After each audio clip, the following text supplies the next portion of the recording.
America से हमारे पास visuals आए हैं और वहाँ पे कासम सूरी साहब ने, उनके साथ शहबाज गिल साहब हैं, दीगर बहुत सारे लोग हैं, उन्होंने वहाँ पे एहतजाज किया। मुख्तलिफ इलाके हैं यूरोप के, वहाँ से भी यूरोप के मुख्तलिफ शहरों से भी अब एहतजाज की खबरें आ रही हैं। बरतानिया में अभी जब मैं वीडियो रिकॉर्ड कर रहा हूँ तो इसके बाद एक बड़ा एहतजाज है लंदन में, उसके जो मनाज़िर आएंगे वो भी आपके साथ शेयर करेंगे। ऑस्ट्रेलिया में एहतजाज हुआ है, जापान में एहतजाज की तैयारियां हैं। तो हर जगह पे दुनिया में एहतजाज किया जा रहा है इमरान खान साहब की गैर कानूनी गिरफ्तारी और उसके बाद जो सलूक उनके साथ किया गया उस सारे मामले को लेकर, पाकिस्तान में इंसानी हकूक़ की खिलाफ वर्जियों के हवाले से भी। अब इस मरतबा जो एहतजाज हम देख रहे हैं उसमें एक चीज़ बड़ी क्लियर है। पाकिस्तान तहरीक इंसाफ पहले जो है वो हुकूमत के खिलाफ एहतजाज करती थी और ये जो ओवरसीज़ पाकिस्तानी एहतजाज करते थे ये नॉर्मली हुकूमत को टारगेट करते थे, ज़्यादातर इमरान खान साहब की प्रमोशन के लिए या उनकी रिहाई के लिए आवाज़ उठाते थे। लेकिन यहाँ इस दफ़ा थोड़ी मुख्तलिफ है सूरत हाल। ना नवाज शरीफ का फ़ोटो है एहतजाज में, ना शहबाज शरीफ, ना किसी और की, ना जरदारी की, किसी की मजम्मत नहीं कर रहे जो ओवरसीज़ पाकिस्तानी है। वो सिर्फ हाफिज़ सैयद आसिम मुनीर साहब की मजम्मत कर रहे हैं, यानी वो फील्ड मार्शल की मजम्मत कर रहे हैं। और ये इमरान खान साहब ने मोमेंटम बनाया है। गुज़िश्ता इमरान खान साहब के अगर आप 1 दर्जन ट्वीट्स उठाकर देखें तो आपको ये बात महसूस हो जाएगी कि इमरान खान साहब ने अपना सारा जो बोझ है या अपना सारा जो निशाना है वो फील्ड मार्शल आसिम मुनीर की तरफ कर दिया है। और वो ये समझते हैं कि फील्ड मार्शल आसिम मुनीर की वजह से ही जो कुछ हो रहा है वो इस मुल्क में हो रहा है। और उनके बारे में बड़े सख्त बयानात भी इमरान खान साहब ने दिए हैं। तो अब ये लड़ाई, जैसे कि मैंने थोड़े दिन पहले आपको बताया था, ये इमरान खान वर्सेस आसिम मुनीर हो चुकी है। ओवरसीज़ पाकिस्तानियों ने इस इशू को पिक कर लिया और इमरान खान साहब के पैगाम को समझा है और अब सारी की सारी फ़ोटोज़ वो लेकर जाते हैं, या इमरान खान की या शहीद अरशद शरीफ की होती है कहीं पे, या पाकिस्तान तहरीक इंसाफ की एक छाप होती है, या हाफिज़ सैयद आसिम मुनीर साहब की फ़ोटोज़ वो लगाते हैं और वो प्रोटेस्ट के लिए लगाते हैं कि इनकी वजह से ये सारा कुछ हो रहा है। अब ये जो है वो एक अजीब सूरत हाल है पाकिस्तान की मिलिट्री एस्टेब्लिशमेंट के लिए। देखिए, पाकिस्तान की फ़ौज इस वक्त बड़े मुश्किल हालात से गुजर रही है और अब ये मुतालबा भी किया जा रहा है ओवरसीज़ पाकिस्तानियों की जानिब से, पाकिस्तान के अंदर भी हो रहा है, पाकिस्तान के बाहर भी ये बात हो रही है कि आर्मी चीफ की मुद्दत मुलाजमत नवंबर में मुकम्मल हो रही। अब ये चंद माह रह गए हैं, अगर 3 माह 4 माह, तो ये मुद्दत मुलाजमत मुकम्मल करके नया आर्मी चीफ अपॉइंट किया जाए। ऐसा लगता है कि शायद ये मुतालबा आने वाले दिनों में ज़ोर पकड़ेगा। वजह यह है कि फ़ौज बहुत सारे मुश्किल मराहिल से गुजर रही है। मुल्क के अंदर बड़े खौफनाक किस्म के हालात पैदा हो चुके हैं। बलूचिस्तान की सूरत हाल आपके सामने है, इसी तरह जो सूरत हाल खैबर पख्तूनख्वा के कबायली इलाकों की है वो आपके सामने है। ऐसी सूरत हाल में फ़ौज में एक ऐसा सिपह सलार होना चाहिए जो तमाम तबकात के लिए वो बिल्कुल न्यूट्रल हो या जो मुतनाज़ ना हो। लेकिन आसिम मुनीर साहब जो है वो पाकिस्तान की सबसे बड़ी पॉलिटिकल पार्टी की नज़र में मुतनाज़े दिखाई देते हैं। उनके एहतजाजों के अंदर देखिए, पाकिस्तान के अंदर तो लोग नहीं कर पाते ना, जो उनकी फ़ोटो उठाएगा या उनके खिलाफ एहतजाज करेगा वो चाचा साजिद जैसा उसके साथ हाल हो जाएगा। उसने खड़े होकर बारिश में तंग आकर एक जुमला बोला था, उसको उठाकर ले गया, उसके साथ क्या किया गया। अहमद फरहाद साहब के साथ क्या किया गया। बाकी जो लोग पाकिस्तान में आवाज़ उठाते हैं उन्हें गायब किया जाता है, उन्हें तकलीफ दी जाती है। बहुत सारे लोगों के साथ ऐसा हुआ, ख़वातीन तक के साथ ऐसा होता है। अभी हाल ही में सनम जावेद साहिबा जो है उन्हें दोबारा गिरफ्तार किया गया, दोबारा उन्हें निशान इबरत बनाने की कोशिश की गई। तो ये मामला सिर्फ इस पॉइंट ऑफ व्यू का है कि आप मिलिट्री एस्टेब्लिशमेंट के ऊपर उंगली नहीं उठा सकते। अब आसिम मुनीर साहब एक पाकिस्तान की सबसे बड़ी पॉलिटिकल पार्टी की नज़र में, हत्ता कि एमल वली खान साहब ने भी उन पर तनकीद की है, फजलुर रहमान साहब ने भी उन पर तनकीद की है और ख्वाजा आसिफ भी दूसरे अल्फाज में उन पर तनकीद करते हैं। पाकिस्तान में जितने सहाफ़ी हैं वो जो टाउट हैं बेशक, लेकिन वो भी खुलकर ये कहते हैं कि मिलिट्री एस्टेब्लिशमेंट ये सारा कुछ कर रही है और एक्चुअली वो सब आसिम मुनीर साहब की तरफ इशारा कर रहे होते हैं। तो अगर आसिम मुनीर साहब अपने वक्त पे रिटायरमेंट ले लेते हैं या वो रिटायर हो जाते हैं और एक एक्सटेंशन नहीं दी जाती तो ये मुल्क एक टेंशन से बच जाएगा। यानी ये एक्सटेंशन नहीं, एक तरह की टेंशन होगी और एक नई टेंशन क्रिएट हो जाएगी एक्सटेंशन क्रिएट होने की बजाय। लिहाजा ये अब एक मुतालबा है, ये मुश्किल फैसला है लेकिन ये लेना पड़ेगा पाकिस्तान को, क्योंकि यहाँ पे जो भी आर्मी चीफ अपनी सीट पे आता है वो वापस जाना नहीं चाहता, वो इस ओहदे को छोड़ना नहीं चाहता। आपने देखा परवेज़ मुशर्रफ भी इस ओहदे को नहीं छोड़ना चाहता था। इसी तरह जनरल कियानी भी इस ओहदे को नहीं छोड़ना चाहता था, उसने एक्सटेंशन ली। फिर जनरल राहील शरीफ इस ओहदे को नहीं छोड़ना चाहता था, उसने बड़ी कोशिश की, उसको एक्सटेंशन नहीं मिली। फिर उसके बाद जनाब जनरल बाजवा इस ओहदे को नहीं छोड़ना चाहता था, वो तो एक मरतबा फिर एक्सटेंशन लेना चाह रहा था, हालांकि एक एक्सटेंशन उसको पहले मिल गई थी लेकिन फिर भी जाना पड़ा। अब ये आसिम मुनीर क्यों इस ओहदे को छोड़ना चाहेंगे, ये एक बड़ा सवाल है।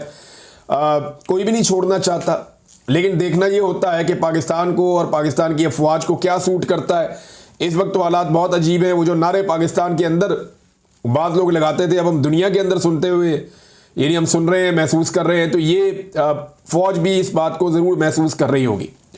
दुनिया भर में एहतजाज की तरह नाजरीन पाकिस्तान के अंदर भी एहतजाज हो रहा है, जगह जगह पे हो रहा है, मोबिलाइजेशन हो रही है कि 5 अगस्त को लोग निकल आएँ। अब 5 अगस्त को लोग कैसे निकलेंगे, ये बड़ा सवाल है। देखिए, सदीक जान ने एक बड़ी ज़बरदस्त बात की और ये मैं उनकी बात से इत्तफाक करता हूँ। पाकिस्तान के अंदर ना लोगों की अक्सरियत या 90-95% लोग वो ये चाहते हैं कि मुल्क में इनकलाब आए, मुल्क के हालात ठीक हो जाए। अगर 25 करोड़ में से चंद हज़ार थोड़े से लोग आप निकाल दें तो बाकी सारे लोग यही चाहते हैं कि पाकिस्तान में इनकलाब आ जाए, पाकिस्तान के हालात ठीक हो जाएं, पाकिस्तान की हालत बदल जाए और सुधर जाए और पाकिस्तान की सियासत में इदारों की मुदाखलत बंद हो जाए, अवाम के मैंडेट का एहतराम किया जाए, यहाँ पे रूल ऑफ लॉ होना चाहिए, ये सब चाहते हैं। लेकिन इसके लिए प्रैक्टिकली लोग निकल नहीं रहे। यानी ज़हनी तौर पे सब तैयार हैं, सबको ये चाहिए, सबकी ये डिमांड है, लेकिन उसके लिए लोग बाहर नहीं निकलते। लोगों को लगता है कि उनकी जगह पे कोई और एफर्ट करे और उन्हें बैठे बिठाए इनकलाब मिल जाए, तो ऐसा होता नहीं है। अल्टीमेटली लोगों को खुद ये करना पड़ेगा, खुद निकलना पड़ेगा, खुद एहतजाज करना पड़ेगा, खुद हिस्सा लेना पड़ेगा। चाहे वो 5 अगस्त को निकले, 14 अगस्त को निकले, बार बार निकले, वक्तन फवक्तन निकलते रहें।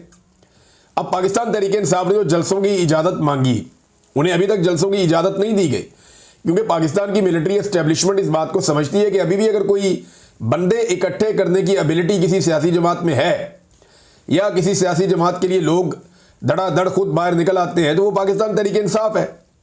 ज़रा सा मार्जिन आप देंगे और अमन व अमान कायम करेंगे और तहरीक इंसाफ के साथ जुल्म और बर्बरियत बंद करेंगे, तो ये पूरे पाकिस्तान में निकलेंगे। ये मिलिटेंट्स तो हैं नहीं, ये आम पॉलिटिकल लोग हैं। अब नाजरीन ने जो सरदार अब्दुल कयूम नियाज़ी साहब हैं, आज़ाद कश्मीर से पाकिस्तान तहरीक इंसाफ के रहनुमा, उनके छापे वापे मारे जा रहे थे, पूरी कोशिश की जा रही थी उनको गिरफ्तार किया जाए और उनको रोका जाए, क्योंकि उन्होंने वहाँ पे सफ़ीर कश्मीर इमरान खान को रिहा करो के नाम से एक रैली निकालने का ऐलान किया था, लेकिन वो गिरफ्तार नहीं हुए। और उसके बाद उन्होंने बड़ी तगड़ी रैली भी निकाली है, लोग बहुत बड़ी तादाद में उसके अंदर शामिल हुए, तो उन्होंने वो विजुअल शेयर भी किए हैं। नाज़रीन, इस वक्त जब ये बात हो रही है कि क्या आर्मी चीफ को अपनी मुद्दत मुलाजमत में तौसील लेनी चाहिए या उन्हें रिटायर होना चाहिए वक्त पर, तो एक खबर दी और वो खबर दी जनाब सुहेल बड़ाइच साहब ने। उन्होंने कहा जी फील्ड मार्शल के सदर बनने का प्रपोजल उनके पास मौजूद है। यानी हद नहीं होगी भाई, ये मुल्क कोई आइन और कानून के मुताबिक चलता है या मजाक बना हुआ है। यानी फील्ड मार्शल आसिम मुनीर साहब के सदर बनने का प्रपोजल उनके पास, कौन है जी उनको प्रपोजल दे रहा है? यानी ये किसकी जरूरत है कि जाए और जाकर के आर्मी चीफ को कि आप बन जाए सदर पाकिस्तान? क्यों भाई, मुल्क में मार्शल लॉ, तो इमरान खान साहब तो आसिम लॉ कहते हैं इसको, लेकिन ये बनाना रिपब्लिक ही बिल्कुल बना दिया आपने। क्या जिसका दिल करेगा, जिस कुर्सी पे बैठने को वहां जाके बैठ जाएगा। पाकिस्तान के अंदर आप बलूचिस्तान के हालात देखें, ज़ायरीन गुजर नहीं सकते सड़क पर से, गाड़ियां चलना बंद हो गई हैं बलूचिस्तान में, तमाम शाहराहों के ऊपर जो है वो लाकानूनियत है। आप खैबर पख्तूनख्वा में देखें, जगह जगह ऑपरेशन चल रहे हैं, कर्फ्यू का नाफिज किया गया है। अभी जो एक मीडिया रिपोर्ट आई, मैं देख रहा था, हरमीत सिंह साहब ने उसको शेयर भी किया, 500 खानदान अभी तक अपने घर बार छोड़कर जा चुके हैं। क्या खैबर पख्तूनख्वा के कबायली इलाकों के लोग कैंपों में ही रहेंगे और उनकी मादनियात, उनके वसाइल, उनकी सारी चीज़ें, उनकी ज़िंदगियाँ क्या वो ऐसे ही रुलती रहेगी? उन्हें कुछ नहीं मिलेगा। 500 खानदान जो है वो अभी नकल मकानी कर चुके हैं रिपोर्ट के मुताबिक, जबकि खैबर पख्तूनख्वा की हुकूमत ने कहा था ऐसा कुछ नहीं होगा। वहाँ कर्फ्यू लगा हुआ पूरे वज़ीरिस्तान में, जबकि खैबर पख्तूनख्वा की हुकूमत ने कहा था ऐसा कुछ नहीं होगा। जगह जगह ऑपरेशन हो रहा है, जबकि खैबर पख्तूनख्वा की हुकूमत ने कहा था ऐसा कुछ नहीं होगा। फवाद चौधरी साहब ने इसके ऊपर अपना एक स्टेटमेंट दिया और ये बड़ी, उन्होंने फवाद चौधरी साहब ने अक्लमंदी की बात की है।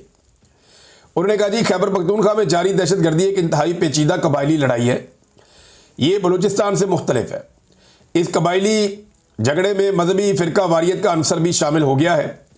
पहले शिया सुन्नी तफरीक थी, अब सल्फ़ी देवबंदी शिद्दत पसंद लड़ाई भी हो रही है।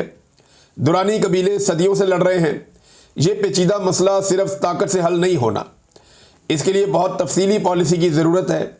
आपको पख्तून लीडरशिप के साथ उनके साथ बैठना होगा, उन्हें साथ लेना होगा, मसले को समझें और मकामी जरगे तश्कील दें, जहाँ फिर ताकत इस्तेमाल करना होगी मकामी आबादी की मर्ज़ी और हमायत शामिल होगी। देखें, आप ताकत का इस्तेमाल करना चाहते हैं, लोगों को साथ लेकर चलें, तब आपको कामयाबी मिलती है। माजी में आपको मिलती रही है, लेकिन जब लोग आपके साथ खड़े ना हो और आप सिर्फ ताकत के बलबूते पे चीज़ें ठीक करना चाहें तो आप लोगों से ताकतवर कभी नहीं हो सकते। ये पाकिस्तान की मिलिट्री एस्टेब्लिशमेंट के लिए खुला पैगाम। फवाद चौधरी साहब की बात के एक बड़े हिस्से से मैं इत्तफाक करता हूँ, और बल्कि इसमें बहुत सारी चीज़ें और शामिल भी की जा सकती हैं, लेकिन इस वक्त रियासत जो है वो हर चीज़ डंडे से सोच रही है, ताकत के बलबूते पे सोच रही है। और सुहेल बड़ाइच साहब जैसे लोग जो हैं उन्होंने गेम चुकी हुई है आसिम मुनीर साहब की कि जनाब इनको तो सदर पाकिस्तान बनने का प्रपोजल है। क्यों है भाई प्रपोजल? किस खाते में प्रपोजल है कि सदर पाकिस्तान बना देंगे? क्यों बना देंगे भाई? एक ओहदा है आर्मी चीफ का, उसकी एक मुद्दत है, उसके बाद वो रिटायर हो और दूसरा आर्मी चीफ आए वो आगे अपनी ड्यूटी करे। एक 22वें ग्रेड की सरकारी नौकरी है, इसके अलावा तो कुछ नहीं है। तो सदर पाकिस्तान तो एक बहुत बड़ा मनसब है। इससे पहले डिक्टेटर्स ने इस मनसब के ऊपर कब्जा किया था, जो गलत था, गैर आईनी था, गैर कानूनी था। यही काम मुशर्रफ ने किया, यही काम जो है वो ज़िया-उल-हक ने किया, यही काम जो है वो बाकी लोग करते रहे हैं। अयूब खान ने किया, याया खान ने किया। तो यही ज्यादती क्या पाकिस्तान के साथ फिर की जाएगी? तो सुहेल बड़ाइच साहब जैसे जो लोग होते हैं ना, ये पता नहीं किस चक्कर में इन्होंने, खुशामद के चक्कर में इन्होंने आसिम मुनीर को लाकर खड़ा कर दिया उन 4 डिक्टेटर्स की सफ में, जिसमें कोई भी आर्मी चीफ खड़ा होना अपनी तौहीन समझेगा। अगर कोई भी गैरतमंद आर्मी चीफ होगा ना, जिसके अंदर थोड़ी सी भी गैरत होगी, तो वो इन 4 डिक्टेटर्स की सफ में खड़ा होना पसंद नहीं करेगा और वो अपनी तौहीन समझेगा। लेकिन सुहेल बड़ाइच साहब ने खुशामद के चक्कर में आसिम मुनीर को लाकर उस सफ में खड़ा कर दिया है जहां इक्तदार परस्तों का पहले से नाम मौजूद है। अब नाज़रीन मैं आपको बता रहा था कि पाकिस्तान के हालात ये है। इन हालात के बावजूद पाकिस्तान का जो वज़ीर दाखिला है, यानी जो बलूचिस्तान में हो रहा, जो खैबर पख्तूनख्वा में हो रहा, मैंने आपको बताया, पाकिस्तान का जो वज़ीर दाखिला है वो इस वक्त इन हालात के बावजूद फ्लोरिडा में, अमेरिका में, जनाब वो तस्वीरें वीडियोज़ आ रही हैं कि वहाँ पर क्रिकेट के ऊपर सीज़न चल रहे हैं और उसके ऊपर डिस्कशन चल रही हैं। ये चल रहा है नाज़रीन पाकिस्तान में। यानी पीसीबी का ओहदा जनाब को पसंद है और आर्मी चीफ से करीबी ताल्लुक होने की वजह से वजारत दाखिला का ओहदा भी मिला हुआ है। ना वजारत दाखिला ठीक चल रही है, ना क्रिकेट ठीक चल रही है। दोनों चीज़ों का बेड़ा गर्क कर दिया पकड़ के पाकिस्तान जो है वो 9वें नंबर पे टेस्ट क्रिकेट के अंदर इस वक्त। और असल क्रिकेट तो टेस्ट क्रिकेट है ना, जहां पे आपकी स्ट्रेंथ का पता चलता है, 9वें नंबर पर पाकिस्तान पहुंचा हुआ। नाज़रीन लकी मरवत वाले इंसिडेंट पे मुराद सईद साहब का भी स्टेटमेंट आया और वो ये कह रहे हैं, एक सवाल उन्होंने उठाया और बात बिल्कुल ठीक है कि क्या लकी मरवत में शहीद होने वालों को भी दहशतगर्द डिक्लेयर कर दिया जाएगा या एक दफ़ा फिर कहा जाएगा कि गोला दुश्मन मुल्क या दहशतगर्दों ने फायर किया था। व्हाट्सएप मीडिया फिर लकी मरवत के शोहदा को किसी के खाते में डाल देगा, फिर लाशों पर बयानियां बनाया जाएगा। आपको कहा था ना कि ड्रोन, मार्टर और गोला ये सब बड़े समझदार हैं, ये सिर्फ मासूम पाकिस्तानियों के घरों पर ही गिरते हैं, क्योंकि यही हमारा तजर्बा है। ऐसे ही मार्टर गोलों की बारिश हमारे गाँव पर भी हुई थी, जिससे एक दिन में कई जनाजे उठे थे। लेकिन रात को टीवी पर खबरें चली थी कि दहशतगर्दों के ठिकानों पर हमले, मुतअद्दिद हलाक। हालांकि उस दिन एक भी दहशतगर्द ना मरा, ना उनका ठिकाना निशाना बना, बस हम पर ही क़यामत गिराई गई। वो 2008 था। आज 18 साल बाद भी वही प्लेबैक हो रहा है। इनके मुंह को खून लग चुका है। अगर रोज़ाना जनाजे नहीं उठेंगे तो इनको चैन ही नहीं आता। मकसद खौफ पैदा करना, अमन के एहतजाज रोकना, फिर ऑपरेशन की ख्वाहिश पूरी करके रेलिवेंट रहना और उसकी आड़ में वसाइल पर कब्जे करके कमिटमेंट पूरी करना है। मगर इस बार ऐसा नहीं होगा। कौम का शक तो उस वक्त दूर हो गया था जब हमने नई जंग की मनसूबाबंदी के वक्त से इसको एक्सपोज किया। मुराद सईद वो आदमी है जिसने 2022 में रोला डाल दिया था कि पाकिस्तान की मिलिट्री एस्टेब्लिशमेंट दहशतगर्दों को अफगानिस्तान से पाकिस्तान में ला रही है। और फिर मुराद सईद के रोला डालने के बाद मालाकंड के अवाम खड़े हो गए, इतना एहतजाज किया कि उस वक्त की हुकूमत को मजबूर होकर उन दहशतगर्दों को वापस भेजना पड़ा और वो तालिबान पहाड़ों के ऊपर से फिर वापस गए। फिर टारगेट किलिंग भी इसके बाद शुरू हो गई, मुराद सईद को धमकियां भी दी गई। तो मामला तो मुराद सईद ने उस वक्त खोल दिया था। और शानदाना गुलजार ने बताया कि एक्चुअली ये जनरल बाजवा का एक प्लान था जिसके तहत वो पाकिस्तान तहरीक इंसाफ को क्रश करना चाहते थे कि 3 साल के लिए तालिबान ले आओ खैबर पख्तूनख्वा में, ताकि तहरीक इंसाफ ख़त्म हो जाए, इनकी मकबूलियत ख़त्म हो जाए या इनके लिए मुश्किलात पैदा हो जाएं। अब नाज़रीन, मियां नवाज शरीफ साहब ने अपने एक बाएतमाद साथी अताउल्लाह कासमी साहब को मैदान में उतारा है। ये जनाब बहुत सारे ओहदे पहले रख चुके हैं, बहुत सारी मुराद पहले ले चुके हैं, मगर अब भी शायद खूब से खूब तर की तलाश में है। कासमी साहब ने मियां साहब के किरदार, मियां साहब की दयानतदारी, उनके अजीम अफकार, इन पर ज़मीन आसमान के कलाबे मिला दिए हैं। और यहाँ तक कि नवाज शरीफ पर करप्शन का कोई इल्ज़ाम जो है वो कोई बददयानत ही लगा सकता है, ये भी कासमी साहब ने कहा। और ये भी कहा कि मैं उन्हें बहुत ऊंचे मुकाम पर देखता हूँ। शराफत और अजमत का पैकर मियां साहब को उन्होंने करार दे दिया। ये जितनी तारीफ़ें की है ना अताउल्लाह कासमी साहब ने, मुझे ऐसा लगता है कि शायद अब वो निशाने हैदर के चक्कर में है कि उन्हें अब निशाने हैदर मिल जाए, जितनी वो तारीफ़ें इस वक्त कर रहे हैं मियां नवाज शरीफ साहब की। लेकिन ना नवाज शरीफ साहब और इमरान खान साहब में इस वक्त फ़र्क क्या आया हुआ? वो 3 दफ़ा का वज़ीर आज़म है, इमरान खान सिर्फ 1 दफ़ा वज़ीर आज़म बने हैं। फ़र्क ये आया हुआ है कि इमरान खान को, जो पहला शख्स है इमरान खान, उसे अवाम से दूर कर दिया गया है, और दूसरा शख्स है नवाज शरीफ जिससे अवाम दूर हो गई है। यानी एक को अवाम देख नहीं सकती और दूसरे को देखना नहीं चाहती। एक की आवाज़ अवाम सुन नहीं सकती, आवाज़ बंद कर दी गई है। दूसरे की आवाज़ अवाम सुनना नहीं चाहती, अवाम कहती है कि बंद करो आवाज़। एक की तस्वीर नौजवान अपने हाथों से बनाते हैं, सड़कों के ऊपर, दीवारों के ऊपर अवामी फील्ड मार्शल लिख रहे हैं और आर्टिफिशियल इंटेलिजेंस से उसकी तस्वीर बनाते हैं, क्योंकि उसकी तस्वीर अवेलेबल नहीं है पिछले 2 साल से। जबकि दूसरे की टीम दिन रात उसकी तस्वीर को फोटोशॉप करती रहती है कि ये वाली झुड़ियाँ छुपा दें, गले वाली झुड़ियाँ छुपा दें, तो ये कर दें, वो कर दें। वो बेचारी इस चक्कर में उनकी टीम जो है वो टाइम ज़ाया करती रहती है। एक जो है वो इस वक्त अवामी फील्ड मार्शल बना हुआ है और दूसरा जो है वो इस वक्त फील्ड मार्शल की गुलामी कर रहा है। कितना फ़र्क है दोनों में, और ये फ़र्क मियाँ साहब ने अपनी हरकतों से डाला है। अब जितने मर्जी अपने साथियों को कहें कि मियाँ साहब की गेम चुक के रखो, अब जितना मर्जी मियाँ साहब सबको ये कहें कि आप मेरी तारीफ़ें करो, क्योंकि मियाँ साहब को रीलॉन्च करने की तैयारी हो रही है। कभी मरियम नवाज फ़ोटो लगाती हैं, कभी कोई सहाफ़ी कॉलम लिख देता है, कभी कोई आकर बोलता है कि मियाँ साहब इस वक्त मसाइल का हल है, कभी कोई आकर कहता है कि नवाज शरीफ साहब के पास सबको चल कर जाना पड़ेगा। क्यों भाई? मियाँ साहब को उनके हल्के में लोग वोट नहीं डाल रहे, सारे चल के मियाँ साहब के। ओ मियाँ साहब की कहानी ख़त्म हो गई। मियाँ साहब पाकिस्तान की एक पॉलिटिकल हकीकत थे, वो दोबारा पॉलिटिकल हकीकत बन सकते हैं। मैं आपको ये भी बताऊं, अगर मियाँ साहब अपनी ज़ात से बाहर निकलकर सोचना शुरू कर दें, आज अगर अपने ख़ानदान से बाहर निकला है मियाँ साहब और वो ये सोचना शुरू कर दें कि उन्होंने पाकिस्तान में जमहूरियत के लिए कुछ करना है, तो शायद मियाँ साहब की वापसी हो सकती है। लेकिन जिस रास्ते पे मियाँ साहब चल रहे हैं इसमें सिर्फ गुमनामी है और कुछ नहीं। नाज़रीन, मिनिस्टर कॉलोनी में एक बंगला नंबर 36 है, उसकी तज़ीन व आराइश के लिए 4 करोड़ 36 लाख रुपए का बजट जारी कर दिया गया। ये है हुक्मरानों के अल्ले तलल्ले। आप अंदाज़ा कीजिए कि जिस वक्त पाकिस्तानी भूखे हैं, जिस वक्त किसान को पानी नहीं मिल रहा और इस वक्त कितनी बारिशें हुई हैं, उसके बावजूद मंगला और तरबेला में पानी की कमी है। जो खरीफ की फसल आ रही है उसके लिए पानी की 25% पाकिस्तान में कमी है।